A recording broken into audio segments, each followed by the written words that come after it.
everybody, we are proceeding the chapter D block elements। जितना हमने पहले पढ़ लिया था एक और लेक्चर में मैंने बेसिक्स करा दिए, जैसे कि इलेक्ट्रॉनिक कॉन्फ़िगरेशन और इलेक्ट्रॉनिक कॉन्फ़िगरेशन कैसे लिखना है, फिर D ब्लॉक की पोजीशन कहाँ पे है। अब हम आगे स्टार्ट करेंगे general properties of the D block. ठीक है, उससे पहले इसको रिवाइज कर लेते हैं एक बार थोड़ा सा। So let's revise the chapter. सबसे पहले हमने लास्ट लेक्चर में पढ़ा था कि ये थर्ड ग्रुप से स्टार्ट होता है और फोर्थ पीरियड से स्टार्ट होता है। यहाँ पे थर्ड ग्रुप से स्टार्ट हो रहा है, फोर्थ पीरियड से स्टार्ट हो रहा है। ठीक है, तो ये स्कैंडियम सबसे पहला मेंबर है 3D ग्रुप का और ये थर्ड से लेके 12th ग्रुप तक है। ठीक है, थर्ड से लेके 12th ग्रुप तक है और फोर्थ से लेके और लास्ट तक एक्सटेंडेड है, मतलब 7वें पीरियड तक एक्सटेंडेड है ये ग्रुप। 7वें पीरियड तक एक्सटेंडेड है डी ब्लॉक। तो हम डी ब्लॉक एलिमेंट्स पढ़ेंगे। पोजीशन मैंने अभी बता दी और इलेक्ट्रॉनिक कॉन्फ़िगरेशन अगर आपको नहीं आता है तो आप इससे पहले वाला वीडियो एक बार देख लो, फास्ट करके देख लो, 2x पे जल्दी जल्दी हो जाएगा।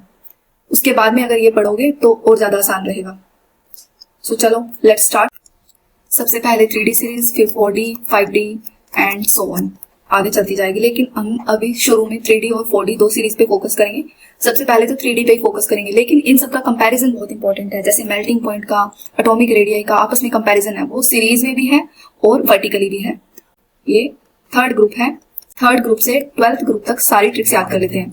सारी ट्रिक्स में हमारी ट्रिक्स वर्टिकल रहेंगी, हॉरिजॉन्टल तो हमने याद किया था लास्ट लेक्चर में, हमने पीरियड्स तो याद कर लिए थे। अब हम ऐसे याद करेंगे, वर्टिकल याद करेंगे। तो वर्टिकल सबसे पहला जो है थर्ड ग्रुप है। थर्ड ग्रुप में ऐसे याद करो कि सेकंड ईयर लाएंगे एसी, सेकंड ये है सेकंड ईयर लाएंगे एसी। इसको अच्छे से याद रखना। ऐसे करते करते अगर आप ये एक सीरीज भी याद रखोगे तो वर्टिकली तो एक्सटेंड कर ही लोगे। नेक्स्ट लाइन में तिजोरी, तिजोरी हाफ, तिजोरी हाफ। ये फोर्थ वाली लाइन इतनी इंपॉर्टेंट नहीं है, तो 3 तक याद रखोगे तब भी काम बन जाएगा।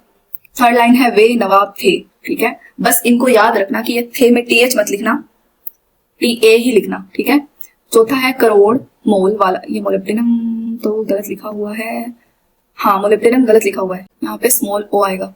करोड़ मोल वाला। मन टकरे, ठीक है, मन टकरे हो गया।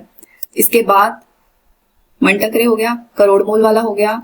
ये पता नहीं मैं कैसे याद कराऊं, लेकिन इसकी ट्रिक है फिरुओस, फिरुओस, फिरुओस। अगर चौथा भी याद करना है तो फिरुओस हस याद कर लो।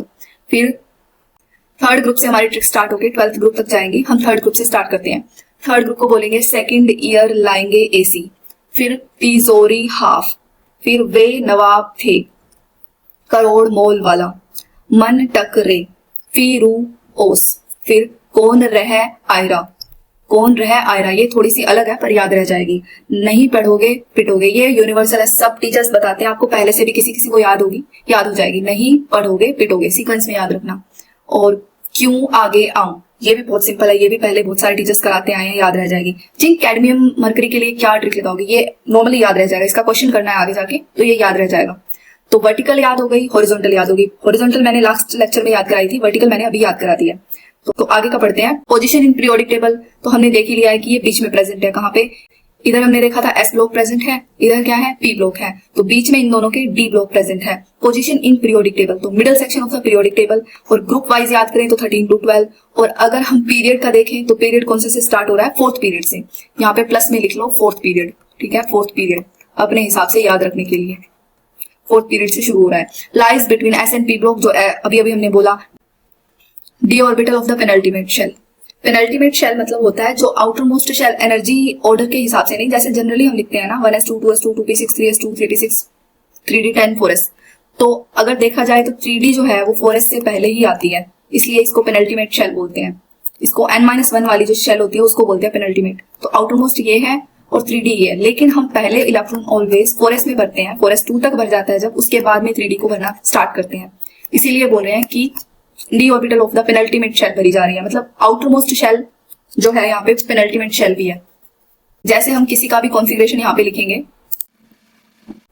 जैसे हम यहाँ पे किसी का भी कॉन्फ़िगरेशन लिखेंगे, सपोज कि हम वैनेडियम का कॉन्फ़िगरेशन लिख रहे हैं। अगर हम आर्गन को लेके लिखते हैं तो आर्गन 18 तक तो ये फिल हो गया, आर्गन फिल हो गया, और उसके बाद में हमें 5 इलेक्ट्रॉन्स और भरने हैं। तो फिर हम 4s2 भर दिया एंड बाकी के बचे हुए इलेक्ट्रॉन हम इसमें भरेंगे 3d में। हमने 3d पहले फिल नहीं किया है, हमने 4s पहले फिल किया है। तो d orbital of the penultimate shell are progressively filled, फिर d ऑर्बिटल फिल करना स्टार्ट करेंगे। ठीक है, तो ये पेनल्टीमेट शेल भी यहाँ पे आउटमोस्ट शेल है।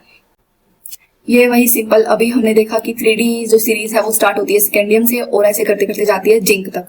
स्कैंडियम 21 नंबर पे आता है और जिंक आता है 30 पे। फिर यट्रियम, ये मैंने पहले भी एक ट्रिक बताई थी कि अगर आप जिंक तक याद रख पा रहे हो तो पी ब्लॉक में 6 लाइनें रहेंगी, 6 ग्रुप्स रहेंगे और 2 अगर एस वाले ऐड करोगे तो हम अगली लाइन पे पहुंच जाएंगे। तो ये कितना हो गया 36, 30, 38 तक हो गया। अब जो अगला एलिमेंट हमारा यट्रियम स्टार्ट हो रहा है ये 39 पे आएगा। 39 से स्टार्ट होके 48 अगर नहीं याद रहता है तो, बट जनरली आपको याद नहीं रह रहा है तो आप सिंपल सा याद रखो कि इसके ऊपर जो स्कैंडियम आता है यहाँ पे उसके तुरंत नीचे आता है यट्रियम। तो स्कैंडियम 21 होता है, हमें याद रहता है। अब इसमें 18 ऐड करोगे, दिस इज 39, तो ये 18 ऐड करते ही हमारा यट्रियम का एटॉमिक नंबर आ जाएगा। फिर नेक्स्ट 5D सीरीज है जो ला से स्टार्ट होती है, HF सेकंड आता है, उसके बीच में आते हैं F ब्लॉक एलिमेंट्स और 230। ये 5D सीरीज स्टार्ट होती है ला से और देन LA से स्टार्ट होके ये HF 72 पे आता है, 57 फिर 72 और बाकी के जो बीच में 14 का डिफरेंस आ रहा है वो हमारे आ गए F ब्लॉक एलिमेंट्स और Hg इसमें जिंक, कैडमियम और Hg एंड नेक्स्ट लाइन में AC, RF एंड CN। तो यहाँ पे भी सेम बीच में 14 जो है वो आ जाएंगे F ब्लॉक एलिमेंट्स।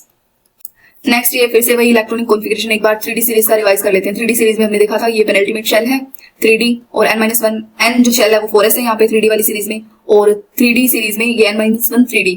तो ये 1 to 10 फील्ड रहती है। स्कैंडियम से स्टार्ट करेंगे तो स्कैंडियम में 1 और स्कैंडियम में 1, टाइटेनियम में 2 ऐसे करके चलती जाती है और टिल जिंक ये 10 तक पूरी फिल हो जाती है। इसमें 1 और 2 इसलिए लिखा हुआ है क्योंकि ये हमेशा फिल नहीं रहेगा, इसके 2 एक्सेप्शंस है। एक्सेप्शंस आपको अगर मैं याद कराऊं तो एक तो था क्रोमियम और दूसरा था कॉपर, जो हमने यहाँ पे लिखा हुआ भी है। क्रोमियम और कॉपर क्यों है, ये हाफ फिल स्टेबिलिटी के चक्कर में जो 3D को अपना एक इलेक्ट्रॉन इसमें दे दिया है और यहाँ पे 3D 5 हो गया है। यहाँ पे क्या हुआ है, कॉपर के साथ क्या हुआ है, कॉपर में भी ऐसा ही हुआ है, copper but full fill stability के चक्कर में, फुल फिल स्टेबिलिटी के लिए 4s2 के जो दोनों इलेक्ट्रॉन थे उनमें से एक इलेक्ट्रॉन 3D को ट्रांसफर हो गया है और उस वजह से वो हो गया है फुल फिल्ड। तो ये एक्स्ट्रा स्टेबिलिटी गेन करने के लिए यहाँ पे हाफ फिल और फुल फिल कॉन्फ़िगरेशन आया है। Extra stability of half filled and completely filled D orbitals. तो यहाँ पे यही हो रहा है, जो कॉपर है उसमें फुल फिल्ड हो रही है, कंप्लीटली फिल हो गई डी ऑर्बिटल और क्रोमियम में 3D जो सीरीज 3D4 जो था वो 4s2 से एक इलेक्ट्रॉन लेके हाफ फिल्ड हो गया। तो ये एक्स्ट्रा स्टेबिलिटी है। यहाँ पे एक लाइन और लिखी हुई है, small energy difference between n-1d and ns orbital. यहाँ पे एक्सेप्शन का रीजन क्या है, ये ऐसा हुआ क्यों है, क्योंकि इन दोनों में जो n-1 मतलब 3D और हमारी 4s सीरीज है इनमें एनर्जी का डिफरेंस आ रहा है। मतलब क्या होगा कि अगर जो 3D 5 वाली सीरीज है वो अगर एक 3D